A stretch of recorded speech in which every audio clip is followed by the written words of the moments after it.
Chapter 10 चल रहा है जी कैश बुक।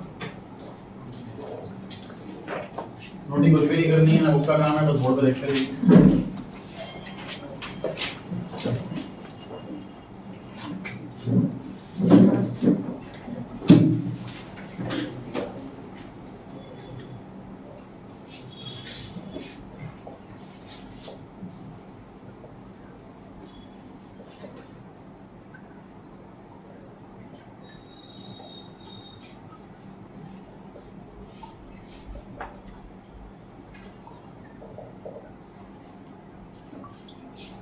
तो इस चैप्टर में अभी तक हमने ये सीखा हुआ है कि चैप्टर में हम कैशियर की जॉब कर रहे हैं। जितनी कैश वाली ट्रांजैक्शंस है वो रिकॉर्ड करनी है हमें, बाकी ट्रांजैक्शंस इग्नोर करनी है।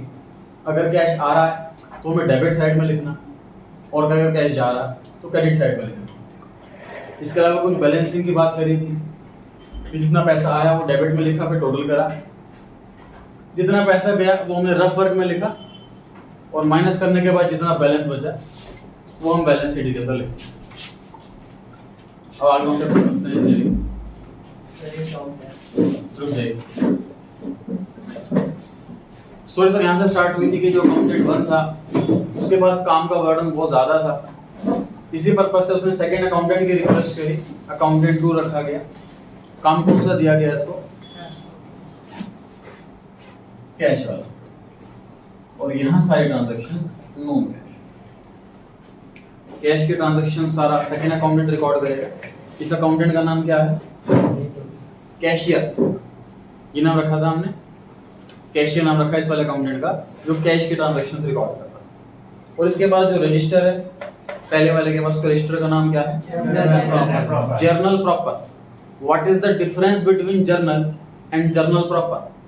सर उसमें सारी कैटेगरी की कैश क्रेडिट दोनों। अगर मान लीजिए कंपनी के अंदर एक ही अकाउंटेंट है तो वो जर्नल वाला रजिस्टर बनाएगा, उसको जर्नल बोलेंगे। अगर कंपनी के अंदर 2 अकाउंटेंट हैं, काम स्प्लिट किया हुआ है, बटा हुआ है, तो जर्नल वाले का नाम बदल करके जर्नल प्रॉपर रख देंगे। ये इंडिकेट कर रहा है कि इसमें कंप्लीट ट्रांजैक्शंस नहीं है, कुछ ट्रांजैक्शन कहीं और भी। सर 2 से ज्यादा अकाउंटेंट हो तो क्या बोलेंगे? अभी पढ़ाएंगे उसके बारे में। क्लियर हो गई जी बात? आगे बढ़ते हैं। तो जब ऐसा काम बट गया तो अकाउंटेंट 1 को ये लगा कि भी आधा काम बट गया है, क्योंकि आधा काम A2 ने ले लिया है, कैशियर ने ले लिया है, कैश वाली ट्रांजैक्शन वहां पर ले ली। ग्रेजुएशन सेकंड ईयर में पढ़ेंगे जी इनकम टैक्स एक्ट 1961। इसमें क्या सिखाया गया? इसमें ये सिखाया गया कि 10,000 से अगर ऊपर की पेमेंट हम कैश से करते हैं तो गवर्नमेंट को पेमेंट मांगती है। देखो ऐसा क्यों हो रहा है? देखो हम जो टैक्स देते हैं, बिजनेसमैन जो टैक्स देता है वो प्रॉफिट पे देता है। मान लीजिए मेरी 1 करोड़ रुपए की सेल हुई है और 60 लाख रुपीस के एक्सपेंस हुए, तो प्रॉफिट 40 लाख है। 40 लाख का सपोज टैक्स करेक्ट 30% है। 1 करोड़ की सेल है, एक्सपेंसेस 60 लाख के हैं, तो मेरा प्रॉफिट हुआ 40 लाख का। सपोज टैक्स का रेट 30% है, तो 12 लाख रुपीस टैक्स जाएगा। ऐसा ही होगा। अब ऐसे में लोग क्या करते हैं, बिजनेसमैन क्या करते हैं कि कहते हैं कि मेरे एक्सपेंस 60 की नहीं है जी, मेरे एक्सपेंस तो 90 की है। मैंने इसको सैलरी दी है, वो खर्चा हुआ, ये खर्चा हुआ, झूठे खर्चे लिख लिख कर, ज्यादा से ज्यादा लिख लिख करके वो ज्यादा एक्सपेंस दिखाते हैं, सो दैट प्रॉफिट कम होगा, सो दैट टैक्स कम होगा। समझ पा रहे हैं जी आप? तो हर बिजनेसमैन एक्सपेंस ज्यादा से ज्यादा दिखाने की कोशिश करता है ताकि प्रॉफिट कम से कम दिखे और टैक्स कम से कम जाए। इस चीज को रोकने के लिए गवर्नमेंट ने सिस्टम बनाया कि हम एक्सपेंस मानेंगे ही नहीं अगर आपने पेमेंट चेक से नहीं करी या अकाउंट से नहीं करी। कैश वाली पेमेंट को हम पेमेंट मानेंगे। 2 लाख की मशीनरी खरीदी है, उस पर खर्चे होंगे, डेप्रिसिएशन वगैरह लगेगा, नुकसान होगा, इन सब खर्चों को रिकॉर्ड करना है। अलाउ नहीं करेंगे अगर आपने कैश में खरीदी। देखो वरना अगर कैश में पता हुआ क्या, तो मैं मशीन खरीद के लाया मान लीजिए 20,000 रुपए की, और मैं कह रहा हूँ 2 लाख की मशीन खरीदी। एम्प्लॉय को मैं सैलरी दे रहा हूँ 5,000 और कहता हूँ 50,000 रुपए सैलरी दी है, तो मैं ऐसे ज्यादा से ज्यादा खर्चे दिखा दूंगा ताकि प्रॉफिट कम हो जाए, टैक्स कम जाए। ऐसे चीटिंग हो जाएगी। तो गवर्नमेंट ने क्या बोला हुआ है कि हम क्या प्रूफ है कि आपने 50,000 सैलरी दी। अब मैं अपने एम्प्लॉय के अकाउंट में ट्रांसफर करूंगा हर महीने 50,000, तो ये मेरे पास प्रूफ रहेगा, देखो जी 50,000 रुपये सैलरी दे रहा हूँ मैं हर महीने, ये एक्सपेंस है। अब गवर्नमेंट मान लेगी। समझ पा रहे हैं जी बात? क्लियर हो गई बात? इसीलिए जो ट्रेंड इंक्रीज होने लग गया, मैं समझाने की कोशिश क्या कर रहा हूँ, हालांकि देखो अभी भी चीटिंग हो सकती है। स्कूल्स में सिस्टम आ गया है टीचर्स के लिए कि उनको जो गवर्नमेंट पे स्केल है वही देना है। सपोज गवर्नमेंट पे स्केल के हिसाब से एक टीचर की सैलरी बनती है 70,000, लेकिन इस स्कूल को 30,000 सैलरी में टीचर्स मिल रहा है, लेकिन गवर्नमेंट के हिसाब से 70 से कम दे नहीं सकते। तो हो क्या रहा है प्रैक्टिकली, ये 70,000 रुपीज उनके अकाउंट में ट्रांसफर करते हैं और 40,000 उनसे कैश ले लेते हैं। अगर मैं अपने बिजनेस में एक्सपेंस ज़्यादा दिखाना चाहता हूँ, मैं किसी एम्प्लॉय को हायर करता हूँ, उसे कहता हूँ 20,000 रुपये सैलरी दूंगा, एम्प्लॉय कहता है जी एग्री। मैं कहता हूँ सैलरी लेकिन चेक कटेगा 50,000 का, 30,000 रुपये कैश दे देना। एम्प्लॉय को क्या दिक्कत है? उसका थोड़ी ना हो रहा है उसका। सर वो टैक्स कौन भरेगा उसकी इनकम का? 5 लाख तो टैक्स है ही नहीं। सर जैसे पूरे साल में 6 लाख हो जाएंगे तो वो टैक्स तो उसमें टैक्स की सेविंग भी होती है, पीएफ का जो पैसा कटता है उसको टैक्स बच जाता है, उसको काउंट नहीं करते। क्लियर हो गई जी बात? खैर, मैं क्यों समझा रहा हूँ इनकम टैक्स पर, क्यों पहुंच गया मैं, कौन से तो सुनिए बात। इन वजहों से, इन रीजन से मैक्सिमम ट्रांजैक्शन वो कैश की ना होकर के बैंक से होने लग गई। तो सर जो सेकंड अकाउंटेंट रखा था ना हमने, किस पर्पस से रखा था कि लगभग 50% बर्डन इधर शिफ्ट हो जाए, लेकिन वो 50% की बजाय लगभग 10-20% ही बर्डन शिफ्ट हुआ। अभी भी बर्डन सारा इसी पर है। जैसे गुड्स बेचे हमने, वो पेमेंट चेक से मिल गई, इसी को रिकॉर्ड करना पड़ रहा क्योंकि बैंक से ट्रांजैक्शन है, कैश से नहीं है। गुड्स उधार बेचे तो भी ये लिखेगा, पेमेंट चेक से आई तो भी ये लिखेगा, पेमेंट सिर्फ कैश से आई तो भी ये लिखेगा, और कैश से बहुत कम आ रही है क्योंकि इनकम टैक्स वाला अलाउ नहीं करते थे। समझ पा रहे हो? तो वापस से अकाउंटेंट A1 जो है वो जाता है जी बॉस के पास, तो जी काम तो सही तरीके से बटा ही नहीं, काम 50% बढ़ना चाहिए था, वो कैशियर है जो खाली बैठा रहता है, कैश की ट्रांजैक्शन होती बहुत कम है, उनको टाइम नहीं मिलता ट्रांजैक्शन रिकॉर्ड करने का। तो बैंक वाली जो ट्रांजैक्शन है वो भी इसको लो तो बर्डन इक्वल होगा। फिर बॉस बुलाता है कैशियर को और कहता है जी हो गई आपकी सैलरी दीजिए, आपको बोला गया था आपको सिर्फ कैश ट्रांजैक्शन रिकॉर्ड करनी है, अब से आपको एक काम और करना है, बैंक के ट्रांजैक्शंस भी आप को रिकॉर्ड करनी है। तो एक रजिस्टर के अंदर बस एक लाइन और ड्रॉ कर देंगे हम, इस वाले रुपीस की जगह हम लिख देंगे बैंक, इस वाले में लिख देंगे कैश, और ये LF वाला कॉलम थोड़ा इधर सरक जाएगा। अब हम कैशियर की जो जॉब कर रहे हैं, हमें कैश के ट्रांजैक्शन भी रिकॉर्ड करनी है, बैंक के ट्रांजैक्शन भी रिकॉर्ड करनी है। अगेन पैसा जाए तो इधर और पैसा आए तो इधर, सेम चीज यहाँ पर भी करेंगे जी।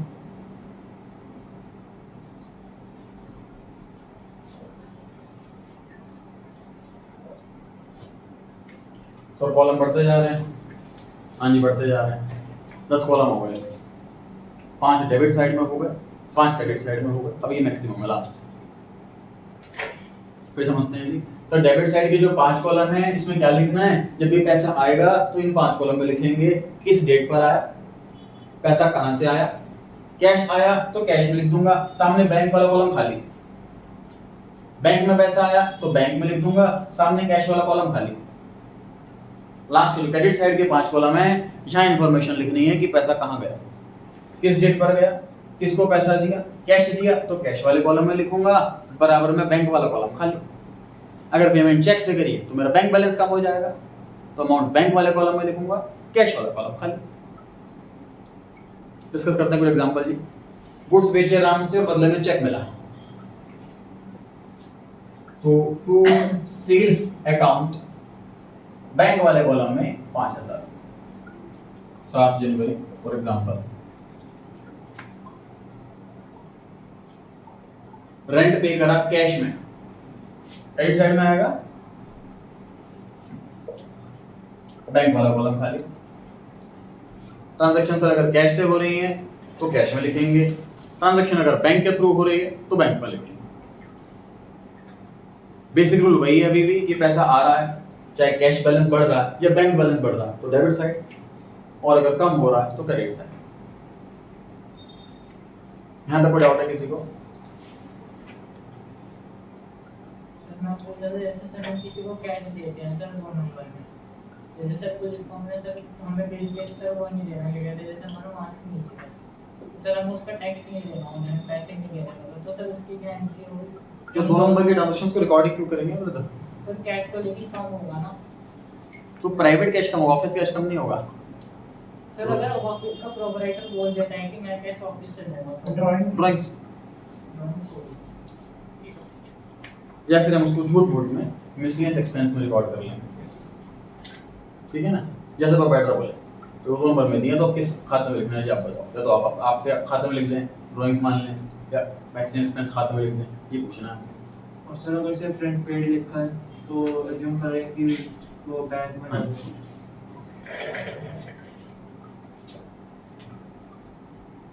पेमेंट हो चाहे रिसीट हो, तो डाउट ये है कि सर क्या प्रिज्यूम करें, कैश या बैंक। सुनिए जी ध्यान से, तो पूरी 11th क्लास में जो हमारे कोर्स में है वो प्रोप्राइटरशिप है, ओनली प्रोप्राइटरशिप, मतलब एक ऐसा बिजनेसमैन जो सिंगल ओनर है, सिंगल पर्सन के पास ज़्यादा कैपिटल नहीं होती, छोटा बिजनेसमैन होता है, जनरली वो सारी ट्रांजैक्शन कैश में करता है जनरली। इसीलिए हमारी पूरी 11th क्लास में जो प्रिजम्पशन रहती है वो कैश की रहती है। जब 12th क्लास में पढ़ेंगे उसमें कंपनी के अकाउंट्स पढ़ेंगे, कंपनी जनरली बड़े लेवल पर होती है तो वहाँ प्रिजम्पशन पेमेंट और रिसीट की बैंक से होती है। पूरी बुक में कहीं पर भी लिखा हो रेंट पेड तो हम बैंक से पे हुआ ऐसा मानेंगे 12th क्लास में। 11th क्लास में प्रोप्राइटरशिप है, छोटा दुकानदार है, रेंट पेड लिखा है तो हम प्रिज्यूम करेंगे कि कैश से पे होगा।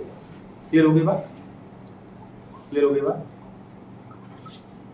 मैंने आपको बैंक का लॉजिक सिखाया है इस पर्पस से कि क्योंकि बड़ी पेमेंटें अलाउ नहीं करते कैश में, इसलिए बैंक से जनरल ट्रांजैक्शन ज़्यादा की जाती है।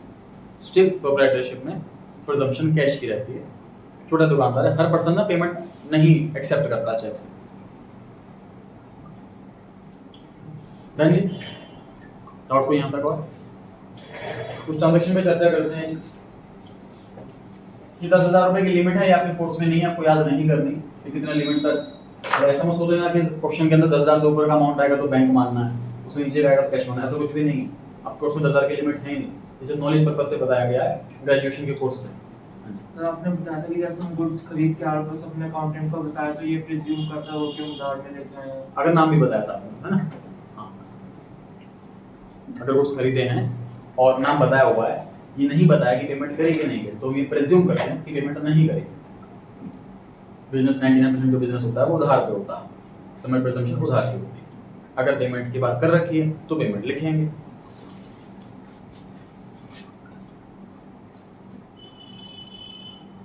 Goods purchased from Ram for cash 10,000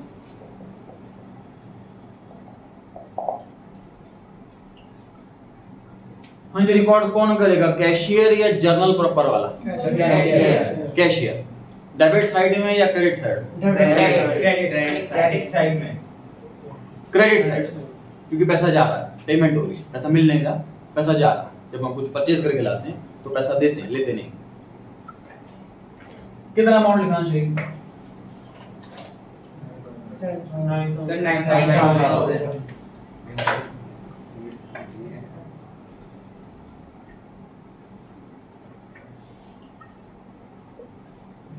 9,000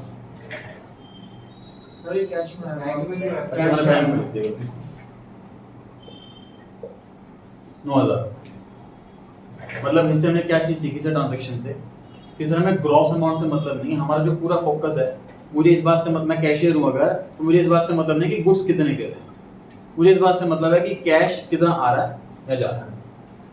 transaction पढ़ करके क्लियर पता लग रहा है सर गुड्स 10,000 के थे, 10% का डिस्काउंट, तो अल्टीमेटली हमने पेमेंट जो करी है वो 9,000 की करी है। ऑफिस का जो कैश डिक्रीज हुआ है वो 9,000 से हुआ है, तो मुझे 9,000 ही रिकॉर्ड करना है। इससे ये चीज सीखी, गुड्स कितने के हैं हमें उससे मतलब नहीं, हम कैशियर। क्लियर हो गई बात? क्लियर हो गई बात? Goods sold for cash 10,000 and deposited into bank same day. Question note करने की जरूरत नहीं कि क्वेश्चन सारे अवेलेबल हैं आपके। चलिए, कौन रिकॉर्ड करेगा इसको, जनरल प्रॉपर वाला या कैशियर? कैश। देखो कोई भी नहीं आंसर कभी नहीं आएगा। अगर ट्रांजैक्शन हो रही है बिजनेस के अंदर, लेन देन हो रहा है, तो डेफिनेटली वो रिकॉर्ड तो होगा। दोनों इग्नोर नहीं कर सकते इसको, दोनों में से कोई एक का कंटेंट तो रिकॉर्ड करेगा, पक्की बात है, ठीक है। तो कोई भी रिकॉर्ड नहीं करेगा ये तो नहीं बोलना आपको, कोई ना कोई एक तो रिकॉर्ड करेगी। बताइए कौन रिकॉर्ड करेगा, जनरल प्रॉपर वाला या कैशियर? कैशियर रिकॉर्ड करेगा सर। डेबिट साइड या credit side? Debit side. Cash column या बैंक कॉलम? दोनों आंसर सही है। कैश कॉलम अगर आप दे रहे हो तो वो आंसर भी सही है, बैंक कॉलम आप दे रहे हो तो ये आंसर भी सही है। सुनिए कैसे, पहले आप लोगों वाला आंसर लिखता हूँ कि सर 10,000 रुपए गुड्स बेचे, 10,000 रुपए आ गए और 10,000 रुपए हमने तुरंत बैंक में जमा कर दिए, तो सर हमारा बैंक बढ़ जाएगा।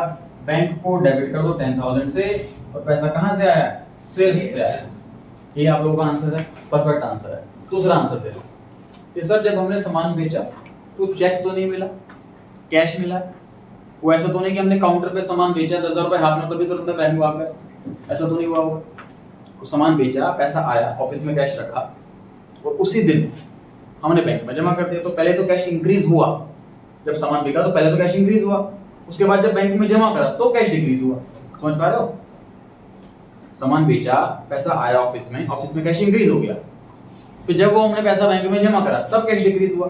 तो ऐसे भी रिकॉर्ड कर सकते हैं इसको कि सर 10,000 रुपए पहले कैश बढ़ा सेल्स से, उसके बाद जब 10,000 बैंक में जमा करे, जब 10,000 बैंक में जमा करे, इसे मैं डेबिट साइड में लिखूं या क्रेडिट साइड में?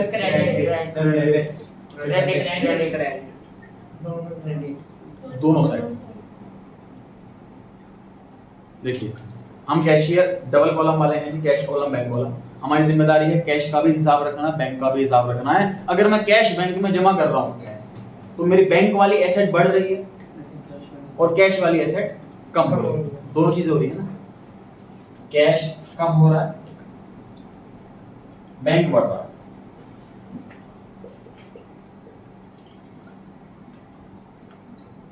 कम होता है, बैलेंस डिक्रीज होता है, यहां लिखता है क्रेडिट साइड में लिखते हैं। कैश कम हो रहा है, कैश में लिख दिया, और बैलेंस बढ़ता है तो उधर लिखते हैं, बैंक बढ़ रहा है तो लिख दिया। थोड़ा सा कंफ्यूजिंग है वाला, फिर ट्राई करेंगे इसको। कि सर जब भी हम कैश बैंक में जमा करते हैं तो क्या होता है, दो चीजें होती हैं, कैश कम हो जाता है और बैंक बैलेंस बढ़ जाता है। हमें पता है हम कैशियर हैं, अगर कैश कम हो तो यहाँ लिखना है। हमें पता है हम कैशियर हैं, बैंक बढ़े तो यहाँ लिखना है। दोनों चीजें लिखनी है यहाँ पर, बैंक बढ़ा और कैश कम हुआ। इसी ये ऑल्टरनेट आंसर है पहले वाले का, जो क्वेश्चन में ऊपर लिखा हुआ है कि गुड्स बेचे, पैसे हैंड टू हैंड मिल गए और वो पैसे हमने हैंड टू हैंड बैंक में जमा कर दिए। इसके दो आंसर्स हैं, दोनों आंसर्स 100% सही हैं। पहले वाला आंसर जो आप लोगों ने दिया था, इस तरह यहाँ पर सेल्स लिखो, सीधा बैंक में लिखो, कैश का चक्कर पालो, बैंक बढ़ा सेल हुई, बात करो। ऑल्टरनेट आंसर कि सर हमने पैसा पहले ऑफिस के अंदर आया है, हम यहाँ पर लिखेंगे, उसके बाद वो पैसा हमने बैंक में जमा कराया है तो बैंक बढ़ा। बैंक क्यों बढ़ा? कैश की वजह से। कैश हुआ कम हुआ, क्यों कम हुआ? बैंक की वजह से। ठीक है। तो आपने लास्ट क्लास में बोला था कि कैश बुक के अंदर कैश अकाउंट नहीं आएगा, बोला था मैंने। कैश बुक के अंदर हमें यहाँ पर क्या लिखना होता है कि पैसा कहाँ कहाँ से आया, सेल से आया, सेल से आया, कैश से आया, तो गलत हो जाएगा। बोला था मैंने, नहीं लिखा मैंने, और अभी मैं लिख रहा हूँ। तो ध्यान से देखो, जो मैंने यहाँ पे कैश लिखा है वो कैश के लिए नहीं लिखा, बैंक के लिए लिखा। अब लाओ, अगर मैं अमाउंट भी कैश में लिख रहा हूँ, सोच के देखो ना, अमाउंट मैं कैश में लिख रहा हूँ और यहाँ भी कैश लिख रहा हूँ, तो कैश कहाँ से आया? कैश से आया। इलॉजिकल बात हो गई। अब मैं अमाउंट बैंक में लिख रहा हूँ और यहाँ कैश लिख रहा हूँ, मतलब बैंक बैलेंस बढ़ा कैश की वजह से, इसका मतलब कैश बैंक में जमा कराया। अब इन्फॉर्मेशन मीनिंगफुल निकल रही है। अगर कैश में ही मैं कैश लिखता तो मीनिंगलेस बात हो जाती। ठीक है, ध्यान रहेगी जी बात। और ट्राई करें ट्रांजैक्शंस। इसमें सीन तो आना चाहिए था, कॉन्ट्रैक्ट जो पढ़ाए हैं दोस्तों उसके बारे में चर्चा कर रहे हो आप। अगर आप कहीं और कुछ पढ़ करके आए हो तो मुझको अपने पास रखें, है ना। जो आपको पढ़ाया गया बाकी को तो नहीं पता।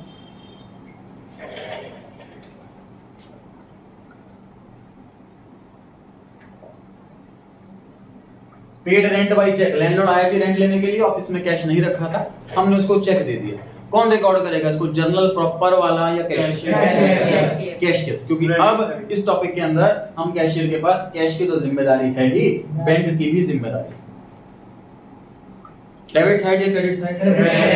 क्रेडिट साइड, क्योंकि बैलेंस कम हो जाएगा इसमें। बाय रेंट अकाउंट, सपोज 4000 का चेक दिया है हमने, उसको बैंक वाले कॉलम में लिखेंगे, correct. Paid rent by, paid rent 10,000, half payment through cheque. मतलब सर लैंडलॉर्ड रेंट लेने के लिए आया, हमने उसको 5,000 रुपए कैश दे दिए और 5,000 रुपए का चेक दिया, ऐसा ही हुआ। टोटल रेंट 10,000 है, हाफ पेमेंट चेक से, बाकी हाफ पेमेंट कैश से। कैसे लिखें इसको? Bye rent paid sir 5 bye rent के नाम से लिखेंगे, कैश में कि बैंक में? दोनों में लिखेंगे इस बार, क्योंकि कैश भी कम हुआ है और बैंक बैलेंस भी कम हुआ है। समझ पा रहे हैं सभी? सिंपल सा सबसे इजी चैप्टर लगता है मेरे को, इसलिए इजी लगता है क्योंकि बहुत बेसिक सी बात है कि अगर के पैसा आ रहा है तो उधर लिखो, पैसा जा रहा है तो उधर लिखो।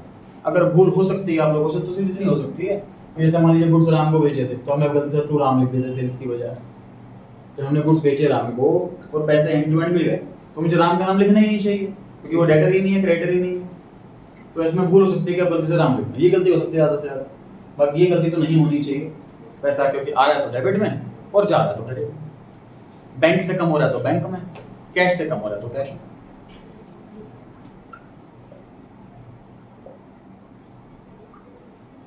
बैंक चार्जेस 100 रुपए, कौन रिकॉर्ड करेगा, जर्नल प्रॉपर वाला या कैश बुक वाला? कैशियर, कैश बुक वाला। डेबिट कॉलम या credit column? Credit column. Cash column या बैंक कॉलम?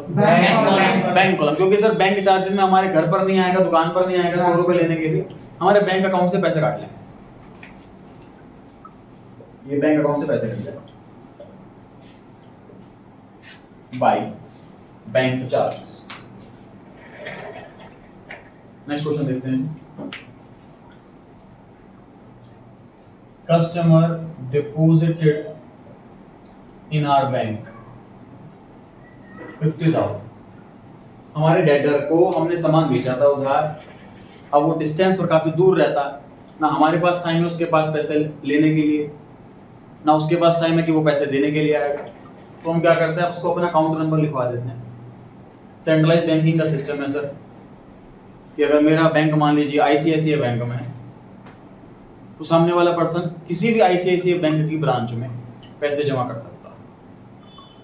मूवीज में कई बार देखा होगा आपने कि सर कोई ईमानदार पर्सन होता है, उस पर फ्रॉड का इल्जाम लगाना होता है, तो सबसे बढ़िया तरीका क्या है, कहीं से उसका अकाउंट नंबर पता करो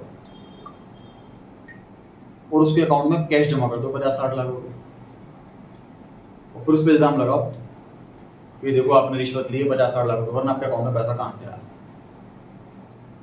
वो रिप्लाई करता है जी मुझे नहीं पता पैसा कहाँ से आया, लेकिन कोई सबूत नहीं, मतलब वो बेगुनाह से कोई सबूत नहीं है, आपके अकाउंट में पैसा जमा हुआ है, तो ये चीज़ तो इंडिकेट कर रही है कि आपने पैसा जमा करा है बैंक के अंदर, ये चीज़ ये इंडिकेट कर रही है। अब वो पैसा आपका नहीं है, ये प्रूफ करो, प्रूफ करने का पॉसिबल नहीं है तरीका, इसे फंस जाता है।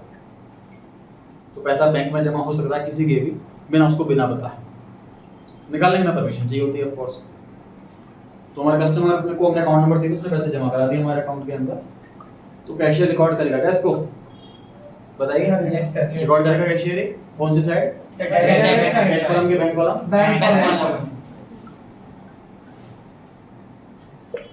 टू डेटर, जिस डेटर ने पैसे जमा करे। सर जो बैलेंसिंग वाला काम है कि कैश का कितना बैलेंस बचा एट द एंड, बैंक का कितना बैलेंस बचा एट द एंड, ये काम अब दोनों में होगा। जो बैलेंस सीडी हमने लास्ट क्लास में सीखा था कैश कॉलम में, वही काम अब हमें बैंक कॉलम में भी करना है। बैलेंस सीडी अब बैंक कॉलम का भी निकलेगा, देखते हैं कैसे निकलेगा। टोटल करते हैं सबसे पहले डेबिट साइड का, उसको लिख लेता है यहाँ पर और रफ वर्क में। उसके बाद टोटल करते हैं क्रेडिट साइड का, उसको यहाँ लिखते हैं कि नहीं लिखते? नहीं सर। सिर्फ रफ वर्क में लिखते हैं। टोटल कितना है इसका? 27।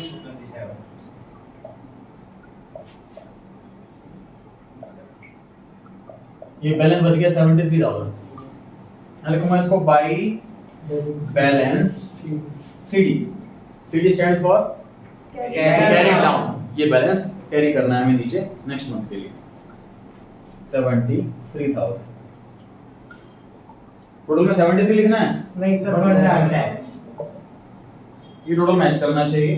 टोटल हमेशा आमने सामने होना चाहिए, हमेशा ऊपर सिंगल नीचे डबल लाइनिंग होगी। 1 लाख रुपीस टोटल आए हमारे पास, जिसमें से यहाँ पेमेंट चली गई और इतना बैलेंस बचा हुआ है। ठीक, सेम काम बैंक वाले में करेंगे जी। टोटल डेबिट साइड का 65,000। इसको रफ में भी लिखेंगे। क्या इसको मैं 1000 रुपए कर देता हूँ, कैलकुलेशन इजी रहेगी। टोटल क्रेडिट साइड का है जी 6000, माइनस कर दिया मैंने तो ये बच गया 59,000।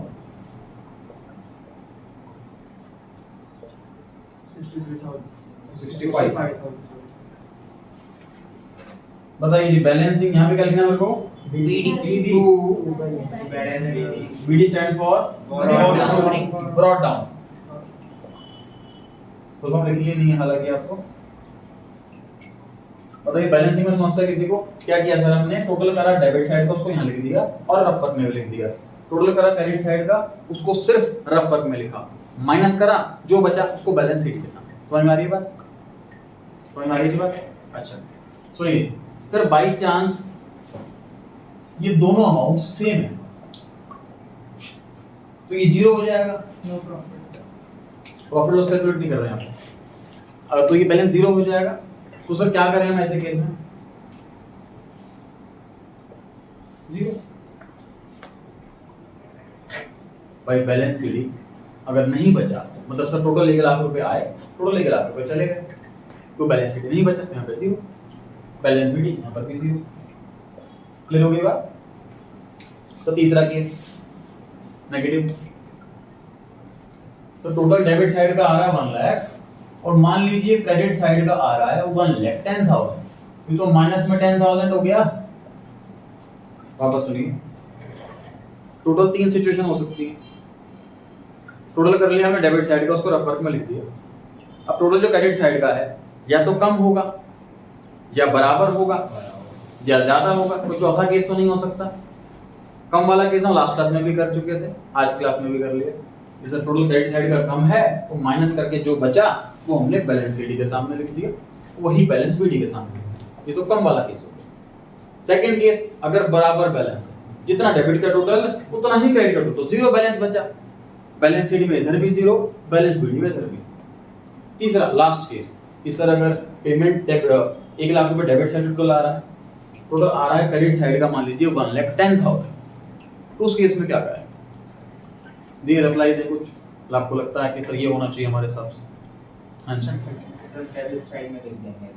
और कोई आंसर? सर वही नहीं होता है कैश। परफेक्ट आंसर है सर, ये पॉसिबल केस। अगर मेरे पॉकेट में मैंने 5,000 रुपए डाले हैं तो मैं मैक्सिमम 5,000 रुपए निकाल सकता हूँ। ये पॉसिबल नहीं है कि क्रेडिट साइड का टोटल डेबिट साइड के टोटल से ज्यादा आ जाए। ये इम्पॉसिबल केस है। इस कैश बुक को समझ लीजिए, एक बॉक्स रखा हुआ है। सिंपल सी बात है सर, ये जो हम कैश यहाँ पर लिख रहे हैं कैशियर, वो एक्चुअल में कैश भी तो रख रहे होंगे, है ना? जैसे हमारे ये 1 लाख रुपए आए तो हमने काउंटर में 1 लाख रुपए कैश रख दिया। 3,000 रुपए गए तो उसमें से 3,000 रुपए निकाल कर दे दी। फिर 9,000 रुपए दी, 9,000 रुपए निकाल करके दे दी। तो 1 लाख से ज्यादा तो निकाल ही नहीं सकते। समझ पा रहे हैं? तो ये तीसरा वाला केस है वो इम्पॉसिबल केस है, ऐसा कभी होगा ही नहीं। इस पर एमसीक्यू क्वेश्चन भी बनता है कि कैश का जो बैलेंस होता है वो हमेशा डेबिट बैलेंस होता है, क्रेडिट बैलेंस कभी नहीं होता। ऐसा क्यों? क्योंकि हम कैश पे नहीं कर सकते मोर देन वी हैव।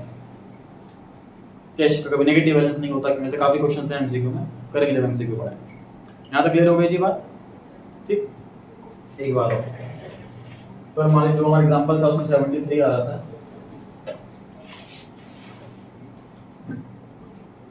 अब इस क्वेश्चन में ये पूछा जाए, आपको मान लीजिए क्वेश्चन में एग्जाम में ऐसा लेजर की फोटो आपको आ जाए एग्जाम में और आपसे पूछा जाए बताइए कैश का डेबिट बैलेंस है या कैश का क्रेडिट बैलेंस, तो आपको ये आंसर देना है कि कैश का डेबिट बैलेंस।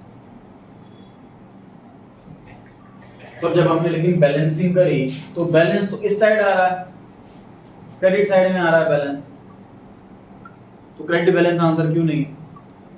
जब इस तरीके से क्वेश्चन पूछा जाता है कि बताइए कैश का कौन सा बैलेंस है, डेबिट बैलेंस है क्रेडिट बैलेंस, तो बैलेंस बीडी की बात हो रही है, सीडी की। एक बात। दूसरी बात, सोचो ये तो सिर्फ दोनों को इक्वल करने के लिए तो कुछ इंडिकेट ही नहीं कर रहा। पूरे साल में इतना पैसा आया, पूरे साल में इतना पैसा गया, ये बचा हुआ इधर लिख दिया हमने। अब अगले साल जब अगला महीना शुरू हुआ हमारे पास ओपनिंग बैलेंस इतना है, स्टार्टिंग बैलेंस इतना है। दूसरी बात, एसेट और एक्सपेंस इन दो का हमेशा डेबिट बैलेंस होता है, इन दोनों का डेबिट नेचर होता है। कैश इज एन एसेट, इसलिए उसका हमेशा डेबिट बैलेंस होता है। कैसे कि सर हमने बात, कभी भी क्वेश्चन में पूछा जाए कि कैश का बताओ, कैश बुक में डेबिट बैलेंस है या क्रेडिट बैलेंस है, तो आपको हमेशा आंसर डेबिट बैलेंस देना बिना क्वेश्चन को पढ़े भी। क्वेश्चन आपको कोई भी दे दे, ऐसा क्वेश्चन दे दे, कुछ और क्वेश्चन आ जाए, कैसा भी क्वेश्चन आ जाए, हमेशा कैश का बैलेंस जो है वो डेबिट होगा। पहला लॉजिक कि सर पेमेंट हमेशा कम होगी रिसीट से। दूसरा लॉजिक, कैश एसेट है, एसेट का हमेशा डेबिट बैलेंस होगा। क्लियर हो गई बात यहाँ तक? बढ़े आगे? हाँ जी सर। तो जैसे हमें एक दिन कैश मिलेगी लेकिन हमारा एक्सपेंस है तो क्या बैलेंसिंग होगी? ये तो पॉसिबल कैसे है? अच्छा मतलब पैसे पहले से रखा हुआ था पैसा, हाँ जी। तो क्या दिक्कत है? क्या दिक्कत है आपको बताओ? सर उसमें लेकिन उसमें उसी दिन तो कोई एंट्री नहीं होगी ना कैश? कोई दिक्कत नहीं, ओपनिंग बैलेंस होगा ना। और जैसे नया महीना शुरू हो गया तो उनका डाउट ये है कि सर हमें एक पर्टिकुलर, मान लीजिए 5 तारीख है किसी महीने की, उस 5 तारीख में 1 रुपया भी कहीं से आया नहीं, बस पेमेंट हुई है, तो सर ऐसे केस में क्या करें? तो ऐसे केस में 4 तारीख का क्लोजिंग बैलेंस बचा हुआ होगा आपके पास, उसी में से पेमेंट कर रहे होंगे आप। तो आपने पहले 4 तारीख का बैलेंस लिखा होगा, ओपनिंग बैलेंस 5 तारीख में, कि मेरे 5 तारीख में ओपनिंग बैलेंस ये है 73,000, उसी में से आप पैसे दे रहे होंगे बाय रेंट, बाय परचेजेस वगैरह वगैरह, तो बैलेंस डेफिनेटली पॉजिटिव हो जाएगा, मतलब नेगेटिव नहीं होगा। सर तो हर एंट्री में सबसे पहले ओपनिंग बैलेंस हाँ जी बिल्कुल सही। सर लेकिन इसमें तो सीधा सेल्स अकाउंट से स्टार्ट करा तो मैं एग्जांपल करा रहा हूं, है ना, एग्जांपल करा रहा हूं। बढ़े जी आगे, आगे सुनते हैं। सर बैंक बैलेंस का कॉन्सेप्ट क्या होता है कि हमारा मान लीजिए बैंक में 10 करोड़ रुपए रखे हुए हैं फॉर एग्जांपल, अगर हम किसी को चेक काट करके देंगे तो बैंक से पैसे निकाल लेगा, बैलेंस कम हो जाएगा। अगर हमारा सामान बिका, पैसा आया, तो वो पैसा बैंक में जमा कर देंगे, बैंक बैलेंस बढ़ जाएगा। मतलब बैंक बैलेंस कभी फिक्स नहीं रहता, अप एंड डाउन होता रहता है। इज इट पॉसिबल कि मेरे अकाउंट में सर 10 लाख रुपए रखे हैं और मैं चेक 12 लाख का काट दूं और वो चेक पास हो जाए? पॉसिबल है, पॉसिबल है। कब? सर जब हमने बैंक से बैंक ओवरड्राफ्ट की फैसिलिटी अवेल कर रखी। अगर हमने बैंक से बैंक ओवरड्राफ्ट नाम की फैसिलिटी अवेल कर रखी है और सपोज हमें लिमिट सैंक्शन होती है उसके अंदर, तो मान लीजिए मुझे लिमिट मिली हुई है 50 लाख रुपीस, मुझे बैंक ओवरड्राफ्ट की सपोज लिमिट मिली हुई है 50 लाख कि मेरा बैलेंस माइनस में 50 लाख रुपए तक जा सकता है, तो मेरे अकाउंट में मान लीजिए 10 लाख रुपए रखे हुए हैं इस टाइम, तो मैं 60 लाख तक का चेक काट सकता हूँ। ये समझ पा रहे हो? अगर 10 लाख रुपए अकाउंट में पड़े हुए, पॉजिटिव बैलेंस 10 लाख है, तो मैं उसको माइनस का 50 तक ले जा सकता हूँ, मतलब मैं 60 लाख तक के चेक काट सकता हूँ। ये चीज समझ पा रहे हो? बैंक ओवरड्राफ्ट में क्या होता है कि हमारा बैलेंस नेगेटिव हो जाता है, लेकिन हम बैंक से पहले से परमिशन लेकर के चलते हैं कि वो हमारा चेक बाउंस ना करे, नेगेटिव में जाने दे, उस पर बैंक इंटरेस्ट लेगा, लोन की तरह, लोन की तरह बन जाएगा वो। क्लियर हो गई बात? इससे सर हमने क्या बात चीज सीखी कि सर जो रूल था कैश में भी बताया था हमने कि या तो कैश का डेबिट साइड बड़ा बड़ा होगा या इक्वल होगा, छोटा नहीं हो सकता। ये रूल बैंक में एप्लीकेबल नहीं है। जो मैंने कैश में आपको बताया कि सर मैंने अपने पॉकेट में 5,000 रुपए डाले हैं, तो मैं मैक्सिमम 5,000 रुपए निकाल सकता हूँ। ये रूल कैश में है, ये रूल बैंक में नहीं। अगर मैंने अपने बैंक अकाउंट में 10 लाख रुपए डाले तो मैक्सिमम तो मैं 10 से ज्यादा भी निकाल सकता हूँ, क्योंकि ओवरड्राफ्ट की फैसिलिटी ले रखी है। ठीक है, तो बैंक का बैलेंस कहीं भी जा सकता है, कोई सी भी साइड ज्यादा हो सकती है, कभी डेबिट साइड ज्यादा, कभी क्रेडिट साइड ज्यादा। ये पॉसिबिलिटी है। तो सर बैलेंस सीडी कौन सी साइड लिखना है हमें? जो साइड छोटी। केस देखते हैं।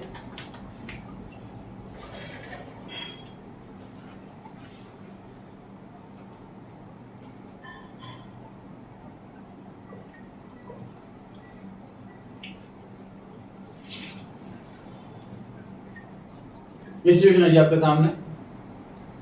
बैंक में पैसे आए हैं 65,000 और बैंक से पैसे गए हैं 90,000। पेमेंट डेबिट साइड में जो टोटल है वो 65,000 का है, टोटल जो क्रेडिट साइड का है वो 90,000 का है।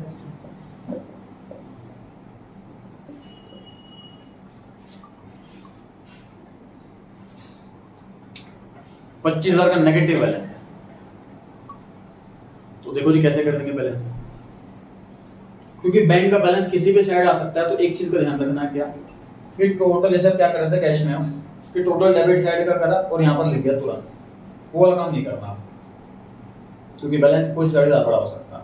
तो हमें बैंक में करना क्या है, देखो टोटल करा डेबिट साइड का रफ में लिखा, टोटल करा क्रेडिट साइड का रफ में लिखा। टोटल जो बड़ा है, बड़ा कौन सा है इस केस में 90,000, उसको लिख दिया हमने दोनों साइड। इसका मतलब सर एक चीज माइंड में क्लियर हो गई कि टोटल में वो वाला अमाउंट आता है जो बड़ा वाला अमाउंट है, चाहे वो किसी भी साइड का हो, डेबिट साइड का हो या क्रेडिट साइड का हो, जो बड़े वाला अमाउंट होता है वो आता है टोटल वाले में। कितना आएगी माइनस करके 25,000 रुपीज आया। माइनस करने के बाद जो बचता है वो उस साइड आता है जो साइड छोटी हो, ताकि दोनों साइड इक्वल हो सके। इस क्वेश्चन में क्रेडिट साइड बड़ी है, डेबिट साइड छोटी है, तो अब लिख देंगे यहाँ पर टू बैलेंस सी 25,000। तो सर बिल्कुल ये पॉसिबिलिटी है कि बैलेंस सीडी दोनों जगह लिखे हम, इस साइड कैश के लिए और इस साइड बैंक के लिए, ये पॉसिबिलिटी है। कैश का तो हमेशा फिक्स है जगह, क्योंकि कैश हम नहीं निकाल सकते ज़्यादा जितना पैसा रखा हुआ है, तो कैश का तो बैलेंस सीडी हमेशा यहाँ आएगा। बैंक का बैलेंस सीडी यहाँ भी आ सकता है, बैंक का बैलेंस सीडी यहाँ भी आ सकता है। क्लियर हो गई ये बात? बैलेंस सीडी कौन सी साइड आता है सर, कैसे पता लगे कौन साइड आएगा? जो साइड छोटी हो, जो साइड छोटी हो बैलेंस सीडी हमेशा उस साइड लिखेंगे, ध्यान रहेगी बात। और बैलेंस बीडी किस साइड लिखते हैं सर? सीडी का जस्ट अपोजिट। अगर बैलेंस सीडी इधर आया तो बैलेंस बीडी इधर आया, अब बैलेंस सीडी इधर आया तो बैलेंस बीडी क्रेडिट साइड में आएगा बाय बैलेंस बीडी 25,000। कुछ क्लियर हुआ है सीडी बीडी का? तो कैश का तो पक्का याद रखना माइंड में कि बैलेंस सीडी हमेशा इधर ही आएगा, टोटल डेबिट का बड़ा होता है, क्रेडिट का छोटा होता है। बैंक का हमें चेक करना पड़ेगा रफ वर्क में, टोटल लिख लेंगे दोनों साइड का रफ में, जो साइड छोटी हो वहां लिख देंगे बैलेंस सीडी। क्लियर हो गई बात? अच्छा आगे देखिए सर, सेल्स करके 5,000 रुपए आए, तो ये जो एलएफ वाला कॉलम है इसमें क्या लिखूंगा? यहाँ पर मैं कौन सा पेज नंबर लिखूंगा? जब मैं ये सारी रिकॉर्डिंग करने के बाद जब शटर डाउन हो जाएगा और ट्रांजैक्शन होनी बंद हो जाएंगी, तो मैं रजिस्टर निकालूंगा सेल्स का और इसमें लिखूंगा इस 5,000 रुपए को। अब सेल्स रजिस्टर में मान लीजिए पेज नंबर 24 है, तो यहाँ पे 24 आ जाएगा, है ना। अगेन सर 1 लाख रुपए की सेल करी और कैश आया 1 लाख रुपए, सेल्स का रजिस्टर निकालूंगा, उसमें 1 लाख रुपए लिखूंगा। सपोज मैंने पेज नंबर 27 पर लिखा, तो यहाँ 27 पेज नंबर आएगा। सर रेंट पे करा मैंने 3,000 रुपए, रेंट का रजिस्टर उठाऊंगा, उसमें लिखूंगा 3,000 रुपए। सपोज मैंने पेज नंबर 114 इस पेज पर लिखा है, तो वो पेज नंबर यहाँ आ जाएगा। सर कैश जमा कराया मैंने बैंक में 10,000 रुपए, तो मैं कैश का रजिस्टर उठाऊंगा, लेकिन कैश का रजिस्टर तो ऑलरेडी मेरे पास है। समझ पा रहे हो आप? कैश मैंने बैंक में जमा कराया 10,000 रुपए, अब मैं रजिस्टर कैसे उठाऊं कैश का? कैश का रजिस्टर तो मेरे पास ऑलरेडी, कैश का रजिस्टर ही तो है, ये जो कैश बुक है कैश का रजिस्टर ही तो है। तो यहाँ पर क्या लिखूं? 10,000 रुपए कैश कम हो गए क्योंकि हमने बैंक में जमा करा। तो यहाँ पर कौन सा पेज नंबर आएगा? जिस पेज पर बैंक में लिखूंगा बैंक के रजिस्टर में, लेकिन यही रजिस्टर बैंक का रजिस्टर है।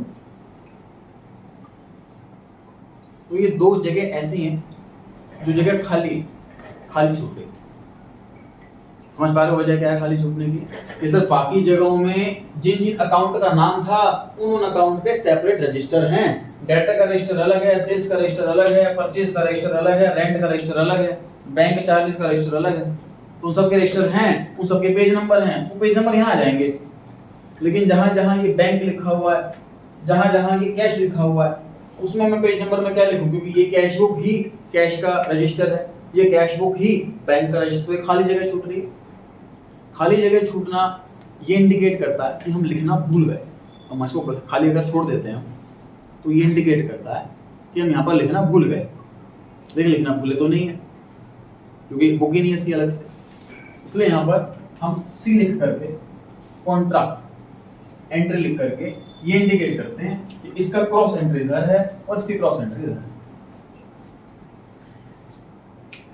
कॉन्ट्रा एंट्री इंडिकेट करेगी क्रॉस एंट्री, मोबाइल गेम वाला कॉन्ट्रा नहीं है।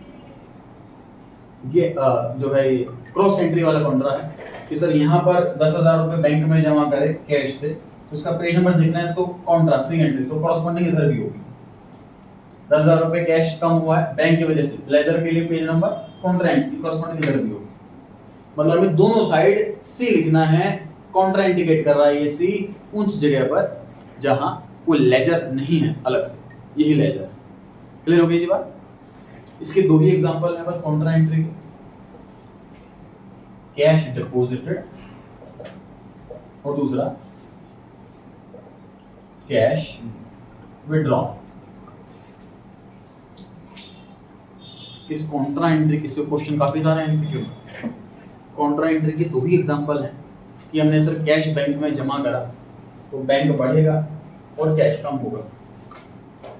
कोई और किताब, कोई और रजिस्टर, कोई और लेजर इसमें इन्वॉल्व ही नहीं हो रहा। दूसरा, हमने बैंक से पैसा निकाला तो कैश बढ़ जाएगा और बैंक बैलेंस कम हो जाएगा। इसमें भी कैश और बैंक ही इन्वॉल्व है, कोई तीसरा ट्रांजैक्शन नहीं है। तो कॉन्ट्रा एंट्री का कॉन्सेप्ट क्यों लॉन्च करा गया? इसे लॉन्च करा गया क्योंकि वो जगह अगर खाली है, खाली जगह ये इंडिकेट करती है कि हमें लिखना भूल गए। और लिखना लेकिन भूले नहीं क्योंकि पेज नंबर है नहीं इसका, उस स्पेस का ब्लैंक स्पेस को फिल करने के लिए ये कॉन्सेप्ट लॉन्च करा गया कॉन्ट्रा एंट्री का। कॉन्ट्रा एंट्री सिर्फ दो ही केसों में होती है, पैसा बैंक में जमा करा, दूसरा पैसा बैंक से निकाला। ध्यान रहेगा? अगर नीले के मार्क्स करते हैं हाँ, नीले के मार्क्स कट जाएंगे। वो दोनों साइड लिखे, दोनों साइड लिखे। बैलेंस का सीडी किधर भी हो सकता है, बीडी किधर भी हो सकता है। बैंक का कैश की जगह फिक्स है, सीडी क्रेडिट साइड में आएगा, फिर डेबिट साइड में आएगा। पूछा जाए कौन सा बैलेंस है तो आपको यही बोलना है कि डेबिट बैलेंस है कैश के लिए। बैंक के लिए कौन सा बैलेंस है, डेबिट बैलेंस या क्रेडिट बैलेंस? जिस साइड बीडी लिखा हो कौन सा बैलेंस है बैंक का? क्रेडिट बैलेंस है क्योंकि बीडी लिखा होगा क्रेडिट साइड। ठीक है, फिर हो गई ये बात। क्योंकि इस केस में बैंक ओवरड्राफ्ट है, पेमेंट ऑफ लायबिलिटी होता है और लायबिलिटी का क्रेडिट बैलेंस होता है। ध्यान रहेगी बात। क्वेश्चन पढ़ते हैं ये। Sir question. हाँ जी सर, जैसे कोई हमारी शॉप से 20,000 का सामान लेके गया, उसमें हमें कहा 10,000 रुपये मैं कैश दे रहा हूँ, 10,000 रुपये का चेक। तो सर हम वो चेक उसी टाइम रिकॉर्ड करेंगे? हाँ, सर लेकिन अगर हमें 2 दिन बाद क्लियर होगा लेकिन बाद में चेक बाउंस हो गया तो एक डाउट ये है कि सर जिस दिन हम चेक बैंक में जमा करते हैं लेकिन एक्चुअल में जो चेक पास होता है वो 2 दिन के बाद होता है। उसमें भी अगर पब्लिक हॉलीडे आ गया तो 3-4 दिन लग जाएंगे, लेकिन बैंक बैलेंस तो अभी बढ़ा ही नहीं। तो ऐसे केस में क्या करना चाहिए? तो ऐसे केस में देखिए, जो ट्रांजैक्शन ना किसी और पर डिपेंड है, हम उस पर डिपेंड होकर के नहीं रोक सकते अपनी एंट्री। इसलिए हम जिस दिन चेक बैंक में जमा करते हैं उसी दिन प्रिज्यूम कर लेते हैं कि हमारा बैलेंस बढ़ गया और हम उसी दिन बैंक में लिख लेंगे, भले ही 4 दिन के बाद clear. Same point cheque issue के केस में भी है कि मैंने अगर आज अपने क्रेडिटर को चेक काट के दे दिया, अब होता है वो आज बैंक में जमा ही ना करे, 1 हफ्ते बाद बैंक में जमा करे, लेकिन मैं उसी दिन मानूंगा मेरा बैंक बैलेंस कम हो गया। ठीक, तो हम बैंक के इवेंट पर डिपेंड नहीं रहेंगे कि बैंक जब रिकॉर्ड करेगा तब हम रिकॉर्ड करेंगे। हम जब ट्रांजैक्शन कर रहे हैं तभी रिकॉर्ड कर लेंगे। सर लेकिन अगर चेक बाउंस हो गया तो रिवर्स एंट्री कर लेंगे दोबारा। ऐसा तो ना कि हम क्लियर होने का वेट करें, बाउंस हो गया तो हम भाई चेक मिला उसकी अलग एंट्री होनी चाहिए, चेक बाउंस हो उसकी अलग एंट्री होनी चाहिए, लेकिन नहीं मिक्स नहीं कर सकते हम दो चीज़ों को। तो मान लीजिए मैं कुछ खरीद करके ला रहा हूँ, मैं रिकॉर्ड ना करूँ ये सोच के शायद खराब हो तो वापस करूँगा, मीन्स गलत होगी। परचेज करना अलग रिकॉर्ड किया जाएगा, परचेज रिटर्न अलग रिकॉर्ड किया जाएगा, ठीक।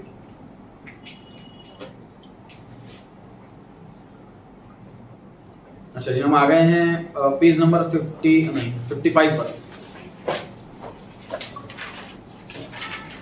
पेज 55 थ्योरी में पढ़ रहे हैं जी पहला क्वेश्चन। थ्योरी में पढ़ रहे हैं पहला question. Cash column of the cash book will always have a debit balance और at the most nil balance. क्यों ऐसा क्यों होता है जी? क्योंकि जितना हमारे पास पैसा है उससे ज्यादा की पेमेंट हम नहीं कर सकते, इसलिए कैश का हमेशा डेबिट बैलेंस मिलेगा। क्लियर हो गई जी बात? Question number 2, bank column of the cash book, उसका डेबिट बैलेंस भी हो सकता है और क्रेडिट बैलेंस भी हो सकता है। ऐसा क्यों?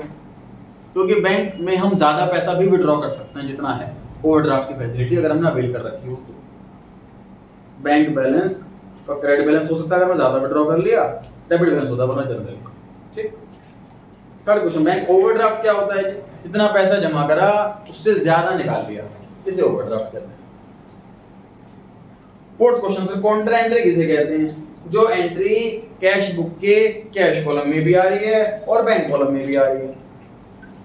जो एंट्री कैश बुक के दोनों साइड रिकॉर्ड की जाती है, डेबिट साइड भी और क्रेडिट साइड भी। एग्जांपल भी दे रखे हैं, दो एग्जांपल हैं इसके। कैश बैंक में डिपॉजिट करा, कैश बैंक से विड्रॉ करा। क्वेश्चन 5, 6, 7 नहीं पढ़ रहे हैं हम, एमसीक्यू पर आ गए। एमसीक्यू में पहला question, cash book is a form. Form किस तरीके की है? चैप्टर नंबर 9 जो है लेक्चर स्टार्ट करेंगे हम अपकमिंग क्लासेस में, उसका फॉर्मेट और उसका फॉर्मेट ना बिल्कुल सेम है। आपने देखा होगा जर्नल का फॉर्मेट 5 कॉलम का होता है, date, particulars, LF, debit, credit, rupees, बस। ये वैसा फॉर्मेट तो नहीं है। तो ये फॉर्मेट जो है ये लेजर चैप्टर से बहुत मिलता हुआ सेम फॉर्मेट है। इसलिए क्वेश्चन पूछा होगा कि कैश बुक किस फॉर्म में होता, तो वो लेजर की फॉर्म में होता, ठीक है। क्वेश्चन नंबर 2, चलिए क्वेश्चन 2 के लिए अपने को ध्यान से देखिए बोर्ड पर, ध्यान से देखिए बोर्ड पर। सर हमने सामान बेचा और कैश मिल गया, तो कहाँ रिकॉर्ड करूं, कैश कॉलम की bank column? Cash column. Sir कोई डाउट ही नहीं, कैसा क्वेश्चन है सर? मुझे कस्टमर से चेक मिला, बैंक में डिपॉजिट कर दिया, कौन से कॉलम में रिकॉर्ड करूं? Bank column. को डाउट ही नहीं है सर इसमें, कैसा क्वेश्चन है? तीसरा केस, कस्टमर से चेक मिला और बैंक में डिपॉजिट नहीं करा। सर चेक तो बार-बार मिलते रहते हैं, हर आधे घंटे बाद चेक मिलते रहते हैं, सामान बेच रहे हैं चेक मिल रहा है, सामान बेच रहे हैं चेक मिल रहा है, ये तो ना बैंक के चक्कर काटते रहेंगे। हमको पॉलिसी बनाएंगे अपनी कि अगले दिन इकट्ठे चेक जमा कर दिए या वीकली चेक जमा कर दिए, या ऐसी पॉलिसी भी हो सकती है कि जब कम से कम 5 लाख रुपए के चेक जमा हो जाए इकट्ठे, फिर जमा करके आएंगे, अमाउंट के हिसाब से वेट कर लेते हैं। ऐसा भी हो सकता है, डिपेंड करता है कंपनी की क्या पॉलिसी है। तो सर चेक हमें मिल गया और बैंक में जमा नहीं करा, तो ऐसे केस में सुनिए 2 आंसर होते हैं। पहला आंसर, सर इसको रिकॉर्ड करेगा जर्नल प्रॉपर वाला, चेक इन हैंड इस नाम से इसको रिकॉर्ड करेगा जर्नल प्रॉपर वाला चेक इन हैंड। क्योंकि देखो हमारा ऑफिस का ना तो कैश बढ़ा ना हमारा बैंक बैलेंस बढ़ा, क्योंकि चेक मिलने के बाद अगर हम अपने पास रख लेते हैं चेक, तो बैंक बैलेंस ज्यादा से बढ़ जाएगा। बैंक तो तभी बढ़ेगा जब मैं चेक जमा करके आऊंगा बैंक में, ना तो कैश बढ़ा ना बैंक बढ़ा, तो ये रिकॉर्ड ही नहीं करेगा कैशियर, ये रिकॉर्ड करेगा जर्नल प्रॉपर वाला। एक तो सिचुएशन ये है, इसका लेकिन अल्टरनेट सॉल्यूशन है। क्या सॉल्यूशन है सुनिए, चेक हमें मिला और बैंक में जमा नहीं कराया, इसको ऐसा मान लो कि कैश मिल गया, तो चेक को कैश कैसे मान लें? प्रैक्टिकली देखो क्या होता है, जहां जिस जगह पर जिस काउंटर में कैश रखा होता है, जनरली चेक भी उसी काउंटर में रखा होता है। मान लीजिए मुझे 5000 रुपए का कैश मिला, तो मैंने ड्रॉर खोला, 5000 रुपए रख दिए, इससे 20000 का चेक मिला, तो मैं ड्रॉर खोलूंगा और उसी ड्रॉर में साइड में चेक रख दूंगा, चेक सारे इकट्ठे करता हूं वहीं पर जहां पे कैश रखता हूं। जनरली ऐसा होता है। ऑब्जेक्टिव्स का एक और ये भी है कि हम चेक एंडोर्स भी कर सकते हैं। मान लीजिए क्रेडिटर आया चेक लेने के लिए, तो जो डेटर से हमने चेक लिया था वही चेक आगे दे दे, तो कैश की तरह हो गया। कैश के जैसा हो गया, उसको हम जब मर्जी बैंक में जमा करेंगे बैंक बैलेंस बढ़ जाएगा। या किसी को कैश देना है 5000, एम्प्लॉय को सैलरी देनी है 5000, हमने चेक दे दिया 5000 वाला, ऐसा भी कर सकते हैं। समझ पा रहे हैं? तो कैश के जैसा है, इसलिए इसका ऑल्टरनेट सॉल्यूशन है कि अगर बैंक से चेक मिला और हमने डिपॉजिट नहीं कराया तो उसको फिलहाल कैश कॉलम में लिख दो। जब जमा कराएंगे ऐसा समझना कैश जमा कराया, बैंक पढ़ा देंगे और कैश जमा करेंगे। समझ पा रहे हैं जी? तो जब भी चेक मिला हो और बैंक में डिपॉजिट ना कराया हो, उसको हम उतने पीरियड के लिए कैश की तरह ही ट्रीट करेंगे। ठीक है? हाँ जी। सर इग्नोर नहीं कर सकते ये सोचते कि जनरल प्रॉपर्टी वाला तो चेक इन हैंड लिख रहा है। कर सकते हैं, इग्नोर कर सकते हैं, दोनों ही आंसर सही हैं। आप इस चैप्टर के अंदर जैसे हम कैशियर की जॉब कर रहे हैं और जहां हमारे पास ऑप्शन होता है तो वहां हमें क्या करना चाहिए? एज अ प्रूडेंस हमें ज्यादा वाला काम करना चाहिए। जहां हम इग्नोर भी कर सकते हैं और रिकॉर्ड भी कर सकते हैं तो वहां हमें रिकॉर्ड करना चाहिए। क्यों चांस दें, क्यों हम छेंटे छोड़ दें। क्वेश्चन नंबर 2 ये है जी कि चेक रिसीव हुआ है लेकिन बैंक में डिपॉजिट कराया हमने अगले दिन, तो इसे कौन से कॉलम में लिखेंगे हम? अभी कैश कॉलम में लिखेंगे। क्वेश्चन में अगर लिखा होता है कि सेम डे डिपॉजिट कर दिया तो कौन सा ऑप्शन सही होता? डी ऑप्शन सही होता। थर्ड क्वेश्चन जी, इंटरेस्ट मिला 100 रुपए का लेकिन गलती से हमने इंटरेस्ट पेड रिकॉर्ड कर दिया इसको गलती से, तो इसका इफेक्ट कैश बैलेंस पे क्या पड़ा होगा? क्रेडिट। ऑप्शन ए कह रहा है कि 100 रुपए से कैश कम हो गया सर, 100 रुपए की गलती है। बी ऑप्शन कह रहा है कैश 200 रुपए से बढ़ गया। सी ऑप्शन कह रहा है कैश 200 रुपए से कम हो गया। डी ऑप्शन कह रहा है कोई फर्क नहीं पड़ेगा कैश बैलेंस पे। A option. सी ऑप्शन, सुने ध्यान से, 100 रुपए कैश मिला, अगर मैं इसको रिकॉर्ड कर लेता सपोज, मान लीजिए यहाँ पे 2000 है, यहाँ 5000 है और ये 100 रुपए, वो मैं सही रिकॉर्ड करता तो कितना कैश बैलेंस आता मेरा? 5100 में से गए 2000 तो कितना बचा? 3100।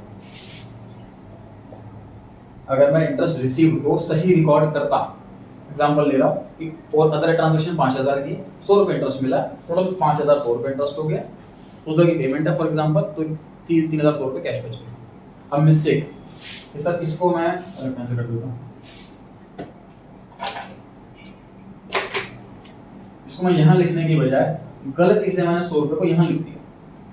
Interest received was recorded as interest paid, तो देखो क्या फर्क पड़ेगा इसका? टोटल कितना?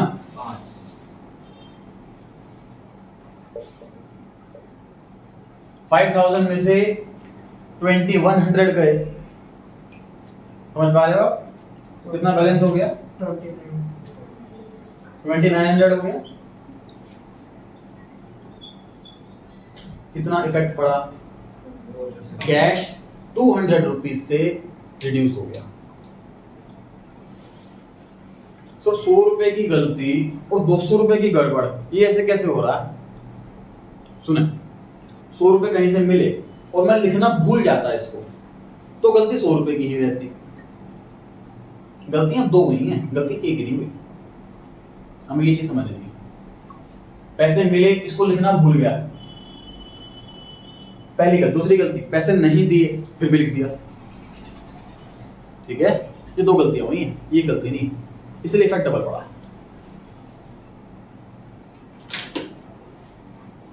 तो सी ऑप्शन आंसर आएगा। Question number 4, rent due for the month and due हो गया, ड्यू मतलब आउटस्टैंडिंग हो गया, तो कैश बुक में किस तरह लिखेंगे? लिखेंगे नहीं सर कैश बुक में, क्योंकि पेमेंट ही नहीं हुई। क्वेश्चन नंबर 5 काट दीजिए, आउट ऑफ कोर्स हो गया जी। 3 कॉलम कैश बुक भी हुआ करती थी पहले।